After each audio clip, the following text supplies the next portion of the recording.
केंद्र सरकारने hit and run या कायद्यात बदल केल्यानंतर राज्यातील ट्रक चालक हे आक्रमक झाले आणि नव्या वाहन कायद्याला विरोध म्हणून देशभरातील वाहन चालकांनी 3 दिवसीय संप पुकारला आहे। मात्र त्यामुळे पेट्रोल, डिझेल, गॅस या इंधनासह जीवनावश्यक वस्तूंचा पुरवठा आता ठप्प झालेला आहे।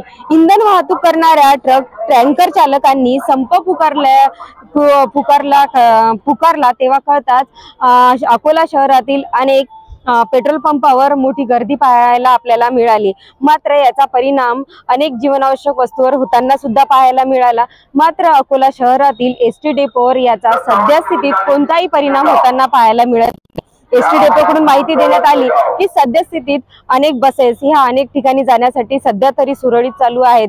मात्र दिवसभर जर हा संप असाच राहिला तर कुठेतरी याचा फटका अकोला शहरातील डेपोला सुद्धा होऊ शकतो। मात्र सध्या तरी प्रवाशांसाठी इथून बसेस उपलब्ध आहेत।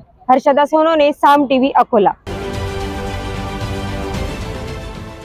देश विदेशातील प्रत्येक घडामोडींचे लाईव्ह अपडेट मिळवण्यासाठी आता साम टीव्हीच्या सर्व सोशल मीडिया प्लॅटफॉर्मला लाईक, फॉलो आणि सबस्क्राईब करा।